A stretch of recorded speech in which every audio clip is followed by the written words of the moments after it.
Welcome to Bonn Park. I'm Sara Geidlinger. And I'm Marshall Ward. And today we have Bill Jackson. Bill is an award-winning journalist and photographer who's been working in the media industry for nearly 20 years. On this episode, man, did we have some recording issues. This is one of those classic pandemic. The Zoom wasn't working. The power went out. But Bill was a trooper, and he really helped us get through this episode. Here comes Bill Jackson. Welcome to Bonn Park. Welcome to Bonn Park. Welcome to Bonn Park. Welcome to Bonn Park. Welcome to Bonn Park.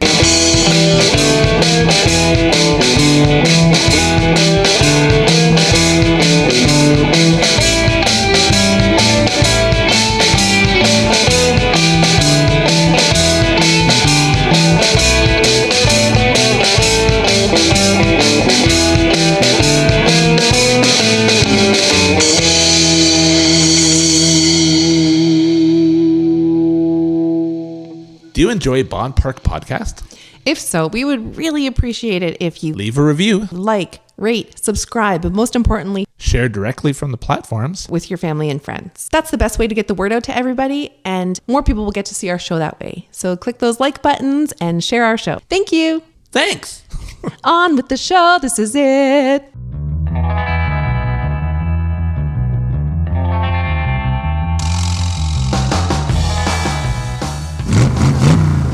Bonn Park is supported by Sonny's Drive-In. Established in the summer of '65, Sonny's Drive-In is all about tradition. When Sonny's first opened, teens of Kitchener-Waterloo drove up to Sonny's playing the hit songs of the day by the Beatles and the Rolling Stones. They'd order burgers and fries and pops and then hang out in the parking lot, a favorite spot for students. That was half a century ago, but the scene at Sonny's is unchanged today. The weather-beaten signage and architecture evoke a bygone era, as do the great food and friendly service. The burgers are still charbroiled, the fries are still fresh cut, and the onion rings are legendary. And they go down so well with the milkshakes, which come in chocolate only, and that's that. Sonny's has never been just a burger joint, though. They've got crispy fish and chips, spicy crispy chicken, gyros, and more. And if you're a vegetarian who wants the classic Sonny's taste, their plant-based Beyond Meat burger is juicy and gently charred to perfection. The place is unmistakable at the corner of Weber and University Streets in Waterloo. In a sea of franchises and chains, look for this one-of-a-kind place. Hungry? Sonny's is also on Uber Eats and DoorDash, but for the full experience, we recommend rolling into Sonny's with the windows down and blaring your favorite hit from the 60s. Perhaps Sonny and Cher?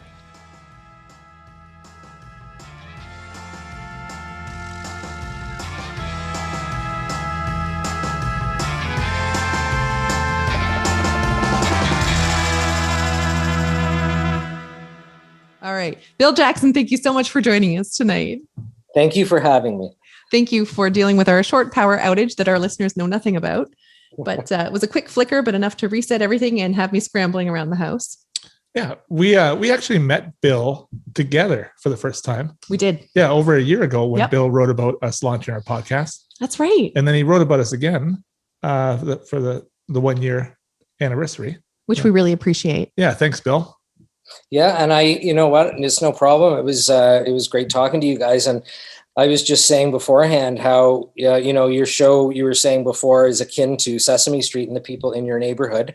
And I just look at the names on the list, some of the journos and things that you've done. And I think it's more like the opposite game now on Sesame Street, because I feel very humbled and very flattered to be on the show. So thank you for having me. That's so nice of you to say. Thank you so much. But yeah, like that, which of these one of these things is not like the other? Isn't that what it was? Yeah. I'm coming out of my proverbial garbage can to talk to you tonight. What was the little worm called? I was thinking about slimy. Slimy. Right? Yeah. Just slimy. That was Ernie's worm or Bert's worm? It was Oscar's worm. Wait, what did they have on the windowsill? Slimy was sometimes up on the windowsill. How interesting. I didn't think they lived on the same side of the street. No, maybe those were other kind of worms that were up there. Maybe. Yeah. Well, now we're just going to have to find out. Yeah. One of my favorite Sesame Street characters is Frazzle. Not everybody knows who that is. He's like an orange monster with these super sharp, jagged teeth and these big bushy eyebrows. And his tongue is permanently out. But you have to dig pretty hard to find. Now I'm thinking of the dog. Yeah. We're going to have to cut this out. Yeah. My favorite is Snuffy, Snuffleupagus, which is like a new gen for our age group. But then if we're talking Muppets in general, always Animal. Yeah. I love Animal. Yeah. It's having kids now. It's crazy how much it's changed just watching it now. It's completely different, but for the better in many ways. But I miss some of the stuff. Do you see that there's like a warning, a disclaimer before the Muppets now when you watch it? Oh, really? No. Oh, yeah. Before the Muppets specifically, not Sesame Street, but before the Muppets, there's like this is being presented in its original airing content, like just to cover all bases, because some of the stuff was inappropriate. Seinfeld has it too, actually. Just some episodes, though. Not that I'm spending a lot of time watching Muppets these days, but this is something I came across. Bill, although I've been writing a newspaper column for 15 years now, this month actually, I would say that I don't know a lot about how community newspapers work. So in this chat with you tonight, I'm looking forward to talking about you sharing some insight on that and your craft of writing. And also, I guess you went to print journalism school, and I'd love to hear about that as well. Sure. Yeah, I mean, I went to Guelph University first. I grew up in the GTA in Etobicoke. I grew up there until I was 18. I went away to Guelph U for a BA degree where I studied English. And then I went to Sheridan College for print journalism. And I guess one of the internship that I did sort of towards the end of my 2-year stint at Sheridan College was in Sarasota, Florida, at the Sarasota Herald Tribune. And I moved from there to a community newspaper role. I did an internship actually at the former Cambridge Reporter. Do you remember the Cambridge Reporter at all? Yep. Yeah. And so I did an internship there. And then I actually worked at an independent newspaper out near Haldeman County for about 8 years. And, you talk about grassroots community journalism. That was it. And I covered everything. Working for a newspaper like that, we were really the only show in town. Being in a place like Waterloo Region now, a community newspaper is a lot different because it's saturated with great media outlets and lots of great journalists. So it's a completely different type of atmosphere, not to mention the fact that the industry has been decimated by many different things. And the fact that, digital media and social media has taken over as well. So there's a lot of disruption and a lot of differences that I've experienced really in 20 years of journalism for sure. And do these newspapers, these community papers, do they have their own distinct vision for what the paper is, or do they tend to follow some kind of guidelines? All of them, it has kind of under the same kind of vision, I guess. I would say, community newspapers are entirely different animals depending where you are, right? A lot of publishers these days talk about, or at least our publishers have talked to us about news deserts that have been created essentially by social media, by digital media, community newspapers that are no longer in rural areas right now because there's basically no advertising to support them. And we see in different areas, like, as I say, in Waterloo, the role of a community newspaper is a lot different because we have a daily newspaper, we have CTV, we have 570.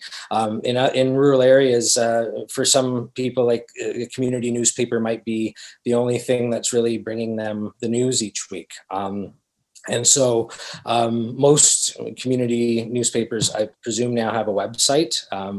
And I mean, it's a lot different from even when I started at the Chronicle about 5 years ago. I mean, Wednesday was uploading day. We planned a week ahead. We uploaded everything on Wednesday once the paper was out, and that was the way it was done. Whereas now you really have to keep up on a daily basis, even though you're not really staffed or resourced to do so. Is one of the things I've always struggled with in community journalism is really doing enough, because for many years I was a one-man band, and that's sort of what I got used to when I cut my teeth in journalism, and that's the only thing I really know how to do. Nowadays it's just, I look at the website, I tend to think to myself, well, I got to get something up, I got to get something fresh up. But if you want to produce quality, it sometimes takes time, and so it's that constant challenge between, do I keep people abreast of the daily vaccine news, for instance, right now, or do I take time and talk to a local business and really, get to the core of what's bothering them and that sort of thing. And if you do that, sometimes it can take a day or a day and a half to get a good story out like that, between getting a photo, between talking to people. So you're juggling many balls, and it's challenging. I'm not going to lie. Like if any journalist was to sit here and say that life is a bowl of cherries right now, it definitely is not. There's a lot of people who know me or at least work with me in the industry know that I have a lot of beefs, and I don't tend to hold back sometimes. But you know what? I work for a pretty good employer, in my opinion, because we've sustained this whole pandemic pretty well. I'm still working, doing what I love to do, and that could change in an instant, and I understand that. But for now, you just kind of keep rolling every day and doing as much as you can. You said a bunch of interesting things there, but the one thing I was thinking about was, you have to find a balance between pumping out content, this word content, or creating something that you have, that you're proud of, that has value, that has community weight to it. And that's something that I think it'd be very hard to find that balance right now, because you are trying to survive. You're working in an industry that's trying to survive, and you're constantly being asked to pump out that content. But what is it that you're pumping out? What is it that you're constantly making? What is it that you're uploading? And are you able, especially during this year, that's been tough on everybody. We're moving back into online learning. Everyone's had their challenges for sure, but everyone's tired. We're all a little tired. We're all a little worn down. We're all doing our best. And the three of us here talking, we've been very fortunate, still employed, still moving forward. But there is that air of sort of just being a little worn down and still having to create these great pieces. So how do you find balance with that? I don't know. It's difficult. It really is. I guess if you talk to some people, like especially being a dad right now and being sort of, definitely in the sandwich generation, because I have two elderly parents, and it's like, am I a journalist or am I a brand? Am I the Waterloo Chronicle or am I Bill Jackson? Right. And don't get me wrong. I don't want, I was a one-man band for many years, but there's a lot of people that help out still. There's Marshall with his column. And we have freelancers. We have wonderful columns by Mike Farwell, Andrew Coppolino, that balance out our editorial content in ways. We work with the Record more than we have in the past. We were very much arm's length for many years. Almost in competition to some degree, but I guess you weather the storm. A lot of the COVID content and the COVID coverage, it's like the people who have been part of the daily media briefings and that sort of thing have sort of taken care of that. I've sort of sat back in a sense and tried to cover some of the side stories that come off that, the community stories. People don't really, I don't think, realize how prescribed community journalism is, and journalism for that matter. There's a lot of targets we have to hit. There's a lot of experimentation we're doing right now. And with a pandemic, like I say, the timing has been hard. The timing for a community newspaper has always been difficult because you're always planning a week ahead. We've always done, say, a council story on the Monday, knowing that our paper comes out on a Thursday. And in the middle of a pandemic, it's been even more challenging because you're sometimes, writing a story one day and then the policies change the very next day. Like I had a story, I think 2 weeks ago, about restaurants getting back on their feet. By the Thursday, they were closed down again. It was the same thing last spring when the garden centers were struggling. And I had this local garden center on the front saying, how they were angry that they couldn't open up. But when the paper came to people's doorstep, that policy had changed and they were allowed to open. So it's challenging. That's why sometimes the simple stories are best for the front page these days, because things change in an instant. And so it's challenging. It's, I would say that you just roll with the punches. You don't have really any other choice. I mean, I'd like to be able to do more. I have ideas and things I'd like to do, but in many ways, sometimes the things you put the most time into, it doesn't get read as much as you think it would. These days, people are, they know where they want to go for their information. And I think before we cut out with the power there, you were sort of asking me about Facebook groups and different things and how that affects things and social media. And that's the thing these days, like people in their community, they have the Clare Hills Neighborhood Association. They have the Vista Hills Neighborhood Association. People in Eastbridge do their thing. Like they don't care about what happens in Vista Hills. They don't need to pick up the Chronicle and read about it the next week. So it's been different. Like we're kind of like Rodney Dangerfield in a way. Like we don't get as much respect as we may be used to as journalists, but that's, it's up to us to sort of work that out and roll with the punches and change. And that's what we're trying to figure out. In many ways, journalism used to be a thing of, this is what's good for you to eat. Here it is. Whereas now I think it's more like we're based more on customers. It's like what resonates with people. What are people eating? What do they want to eat? And then we're sort of more catering to that these days. Business advertising used to be, church and state from editorial. It's changed. Like now we're definitely wanting to talk, and it's fun too, because I've been doing a lot of business stuff lately, new food places and different businesses opening in the uptown. And I love going out and talking to local businesses and getting excited about what's new in town. Right. So you got to change it up a little bit. And that's what we're trying to do. I think I was asking you too before the power went out. We don't just open up the paper, start with page one and flip through it, right? We find articles through links.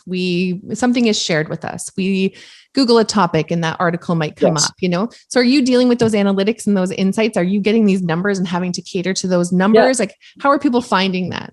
Yeah, like we did have a digital editor. You probably know Adam Jackson, who recently resigned and went on to a different field. But he was a digital editor, and we're currently in the process of figuring out another person for that position right now in our particular group. But there is someone who is more analyzing those numbers that are coming in and trying to make more sense of them. And it's surprising sometimes some of the stuff that resonates and doesn't. And sometimes when you think you sort of have a game plan, things don't work out quite the same the next time. And so it's interesting in this day and age. I think, timing has a lot to do with it. Sometimes, social media and marketing yourself these days is really, like, to me, it's a separate job. I mean, when I got hired at the Cambridge Times 10 years ago, there was nothing on there about, marketing myself, being on social media, and things like that. And it's really, aside from doing reporting and photography and doing all the legwork yourself, we don't have photographers at the community level that do that sort of thing for us. And so it takes time to get out to sometimes meet people and see people and those types of things. So it's hard sometimes to see what really resonates with people and where you want to focus. I know, like, for instance, tomorrow we have different things that we're experimenting with, like lists and different things like construction projects. We have like a list of 5 construction projects that are top of mind in Waterloo right now coming up. We have another sort of basically an explainer of what the uptown vision for 2030 is going to look like in Waterloo. We did an article today on Guac, which is a new restaurant that's opening up in the University District. I have another one coming up on Friday for an Indian street food restaurant. And, in the meantime, council's coming up. So I'm looking at a development that's coming to council next Monday. But all those things, like, it's seeing sort of what hits home with people. And some of those things, they're not in the traditional form that you would normally see. The council stories that you might read that were like 600-word council stories in the past, for instance, and it was from start to finish, and it explained the issue and the debate that people had at council. People don't necessarily want to read all that stuff. It's funny, like a lot of municipal issues like budgets and tax increases and things that traditionally you would write about, it doesn't resonate with people as much as you think it would. You write an article these days about a flame broiled Whopper, or a new Burger King opening up. That's what resonates with people, unfortunately or fortunately. And it's sort of about keeping a little bit of a balance with that too as a journal, because it's like, you know what, you want to also deliver the details and the information that is important to people, not just the fun stuff, not just the surface news and the quick grabs. And I don't think it's so much about necessarily clickbait that we're trying to get at these days. It's more or less like what genuinely brings people in, not just what gets clicks, but what do people really want to come in for and what really resonates with them. And how can we tell it in a way that no one else is and that they can't get anywhere else, really, right? I mean, that's ultimately like how you build a product. It's like if people can just go elsewhere for it, then I guess that's the whole issue, right? We're trying to maybe do something a little bit differently and make things simple for people, helpful for people, instead of reading, 1,000 words about Weber Street construction. Here's 5 projects. Watch out for this. The street's going to be closed. And that's really generally all people want to know some days in their fast-paced lifestyle these days. They don't want to read lengthy diatribes. And you've written like thousands of articles and interviewed thousands of people. Do you at this point know exactly what you need to do every day? Like you get an interview, you transcribe it, you sit down at the computer and away you go. And you're not sitting there for an hour trying to figure out what to write. Like, have you got so much experience behind you now that you just sit down and you know exactly where you have to go?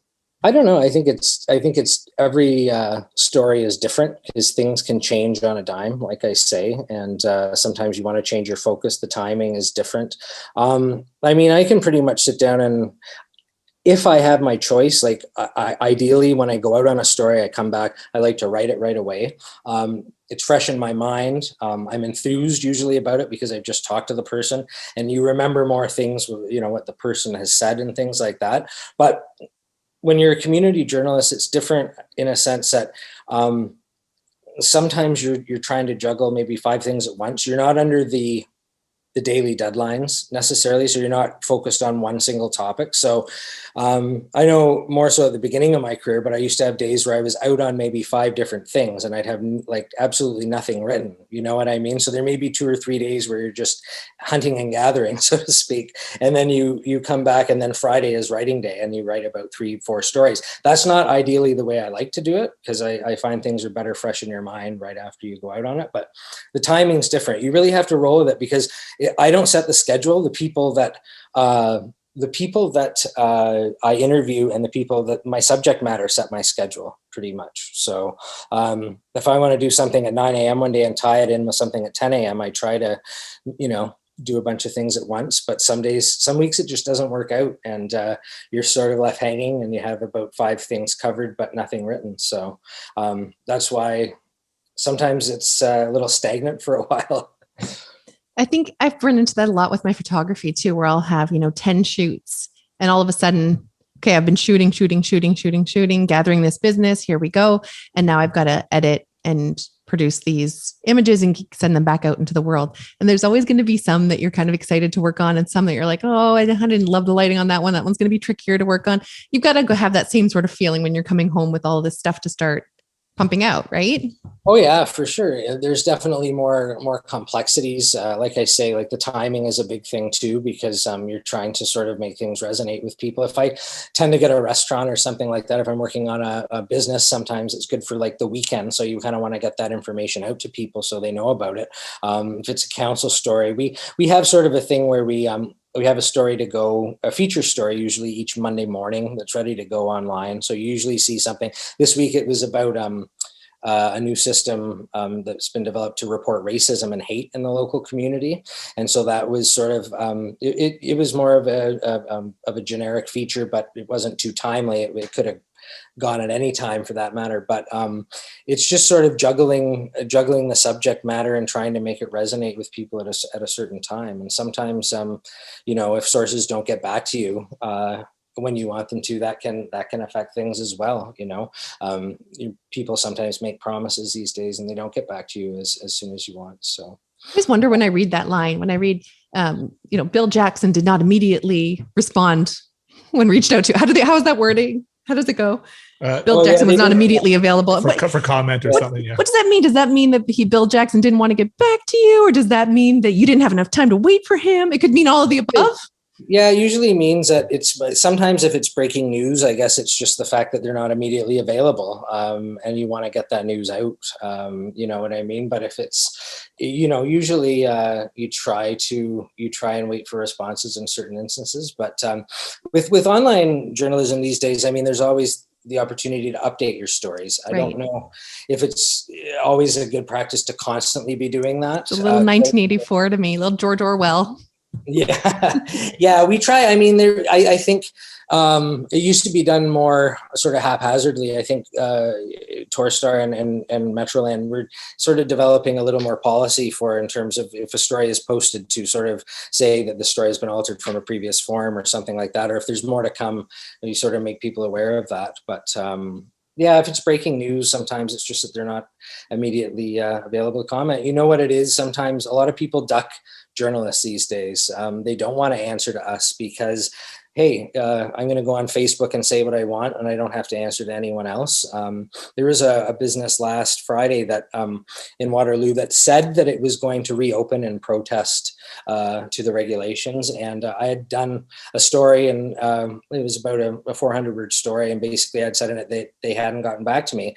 We didn't run it. It didn't end up even running because I didn't want it to go to press because to make them look bad if they didn't carry out what they said they were going to do. And indeed they backtracked on their plans. But at the same time, I think if you're going out there on Facebook these days and making such comments and stirring stuff up, so to speak, then you have to answer the bell as well. So if you're not going to answer to me, then here it is, and you can call me back when you feel like it, right? So Marshall and I were just talking about that recently because I was late to social media myself. I'm not of the generation, we're all around the same age. I'm not of the generation where we grew up with it and it was normal. It's something that we have to adapt to, something I had to get into for photography. And poor Marshall's been sucked into this world with our podcast. Sometimes I'll say, can you just snap a photo of that? It'll be an Instagrammable moment. And the response I get is, what do you mean by Instagrammable moment? What do you want from me here? I don't understand. Yeah.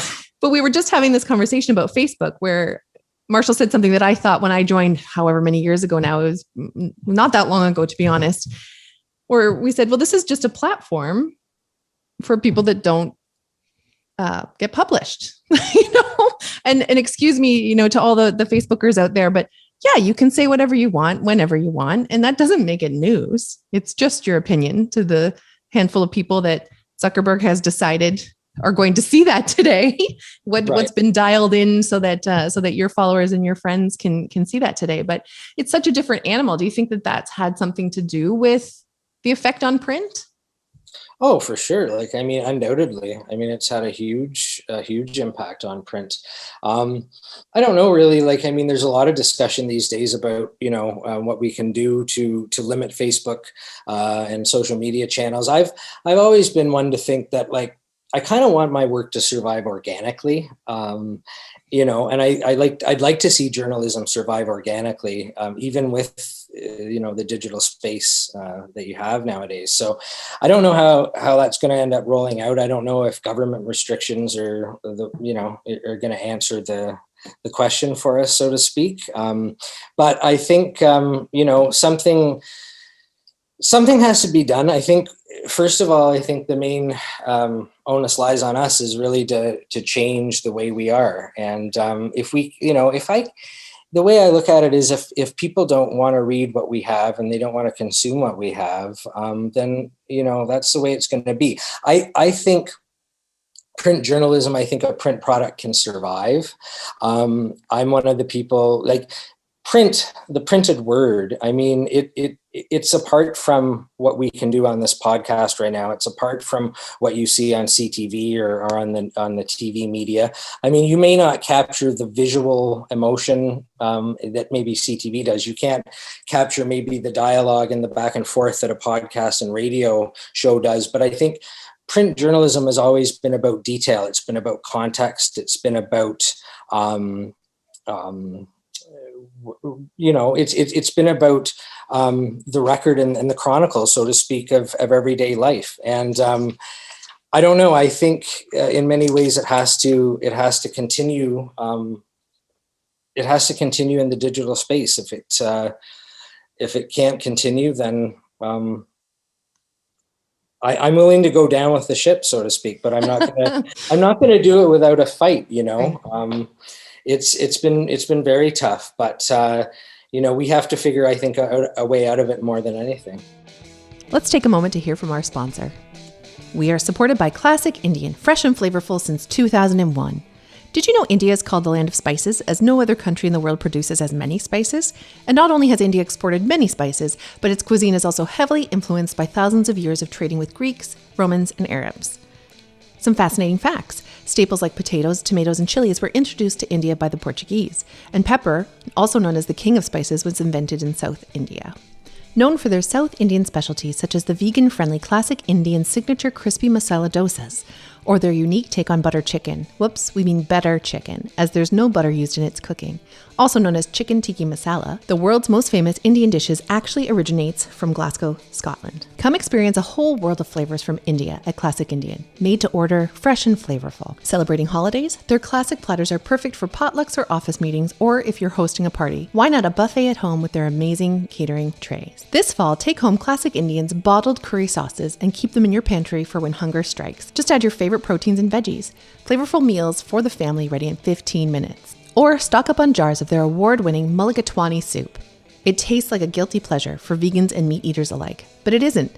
The name simply means pepper water. Classic Indian has become a classic Waterloo favorite. Open for lunch and dinner in a new location at 10 Wyman Road in Waterloo, across from the beer store, Staples, and Home Depot. Stop drooling and make an order online for pickup and delivery at classicindiancuisine.com. Call 519-746-1976 or get delivery super fast to your door through Skip the Dishes, DoorDash, or Uber Eats. And now back to the show. Bill, some of the stories that you've written that have received awards or nominations, what was it about those stories that stood apart from, again, you've written thousands of stories.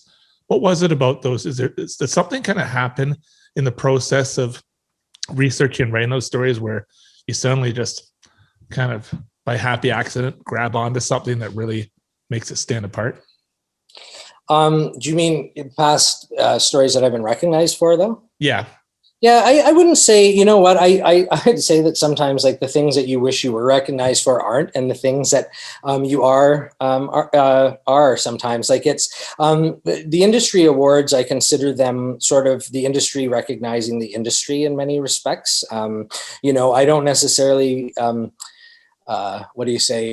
consider it a great validation that I've done anything great necessarily, but I appreciate it in terms of being recognized by the industry in general. But that being said, the one story was about the local warbirds in Waterloo Region, and I had been at a sort of a different news conference for something entirely different, and I picked up that story just by word of mouth. And the other story was about a stormwater pond that was destroyed by the city of Kitchener, where kids had been skating, and that was back in, I think it was 2018, and that hit home with people just because of I guess the subject matter of it. You know what I mean? Other things, I wouldn't say that necessarily I treat any story that I've been recognized for as any differently as I would anything else. I try my best. I try and write my best story every time I write a story. So some of the things I've been recognized for in the past, I wouldn't say they've been any different than the stuff I do every day. Now, before we started today, though, you were telling us that you did a piece on the Peeping Tom issue. Mm-hmm. Mm-hmm. Tell us about that. So, yeah, I mean, it was just basically a result of the fact that the police had sent out dozens, well, I shouldn't say dozens, but numerous press releases about instances where people were peering in the windows of homes and mainly in the Waterloo area, mainly in the Waterloo and the University District.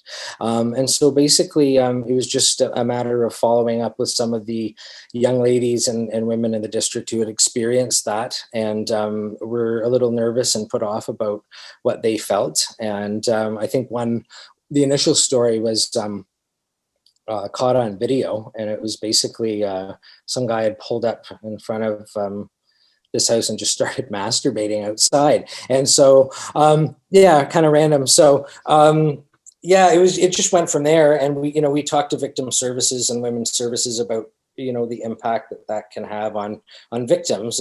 Even though, I don't know, as a guy, it's something sometimes you maybe don't understand as much, right? But when you're, young and living in the university district, you feel vulnerable. And obviously those situations, I mean, I wouldn't want it at my house either. Don't get me wrong. So it was an interesting sort of chain of events. I don't know if it was necessarily caused by the pandemic and the fact people have nothing to do. But it's maybe something that happens a little more frequently in the university district, given the makeup and the demographic. But I know we've heard there have been a couple instances since that time, more recently, but nothing. It sort of tailed off a little bit, fortunately. So I find myself wondering where the name came from now. Why Tom? Yeah, Why Peeping Tom? I don't know. We'll have to Google at some point. Bill, in this talk tonight, you've mentioned a couple times speaking to restaurant owners.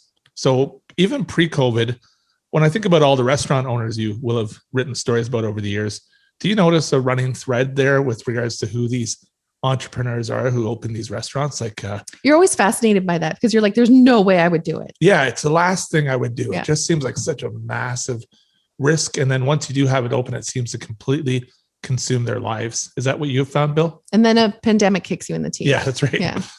Yeah, I don't know. I mean, when you talk to people like, entrepreneurs, they say they're blind to a fault, and that's sort of where they get their, their mojo from too. So I don't know. I mean, it's something I don't understand.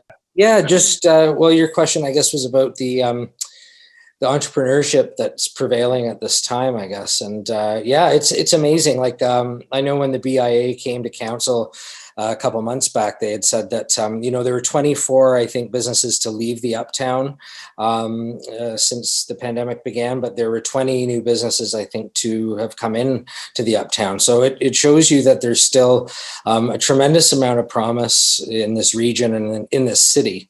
And that's, one of the promising things I think about, for us as even a community newspapers. There's so much growth and so much happening in this region and in the city right now. There's no shortage of things to really write about and tell people about.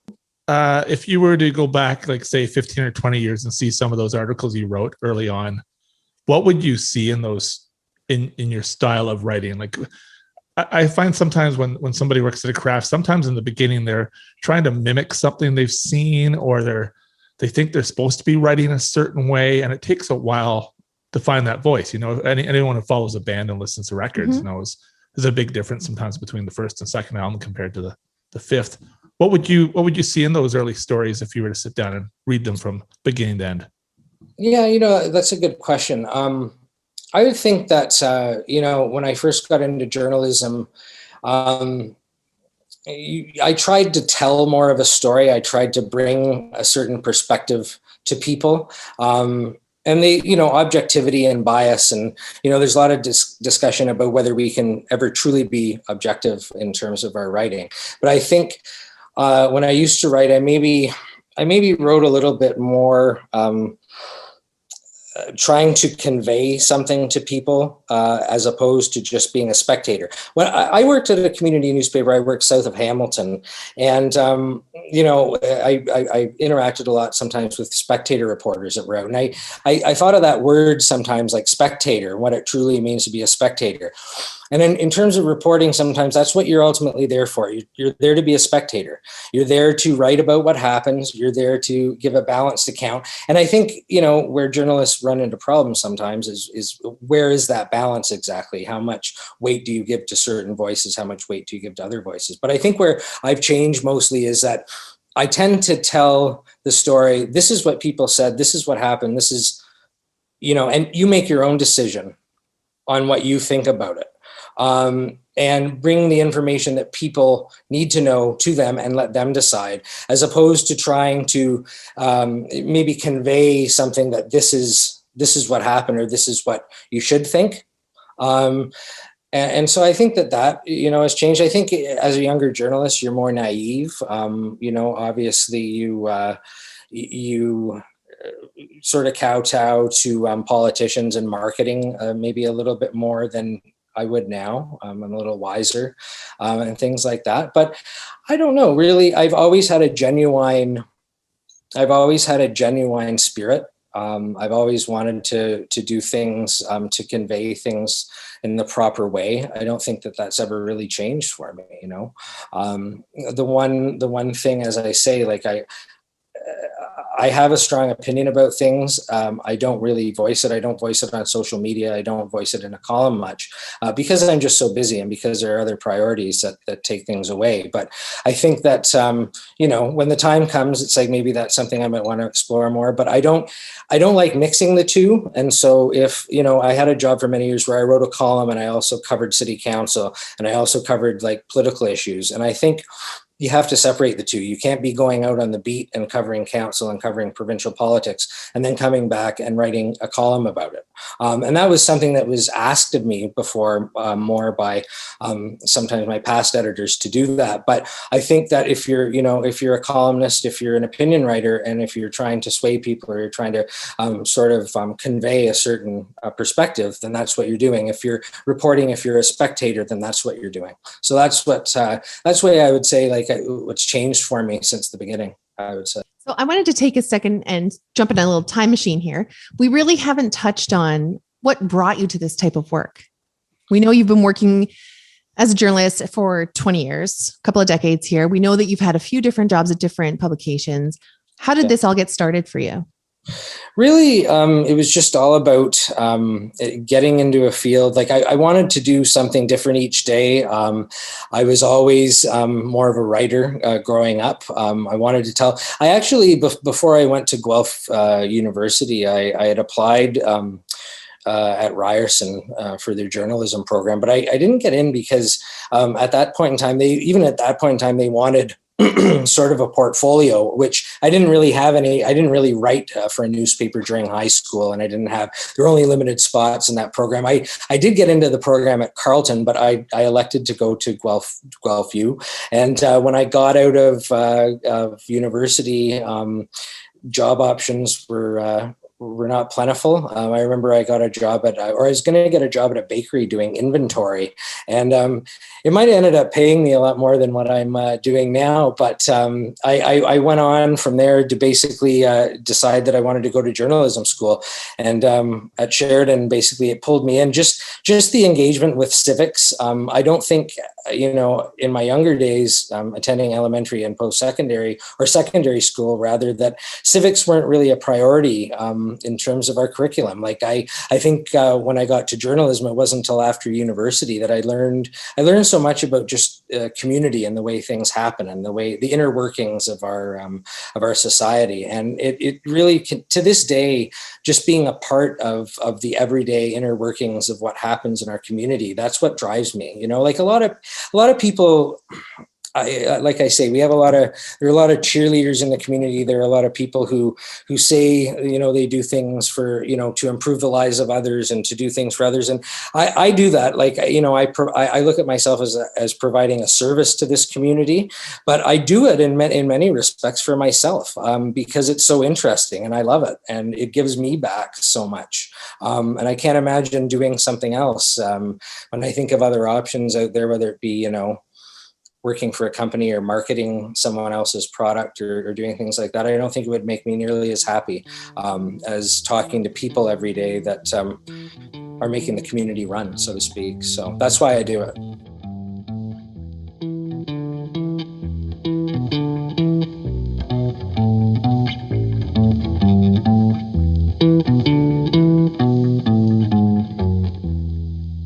Hey all, thanks for meeting us in Bonn Park. Please like, rate, and subscribe to our podcast on the platform that you're listening to. And follow us on Instagram and Twitter at Bonn Park Podcast. Original music by Alan Lung.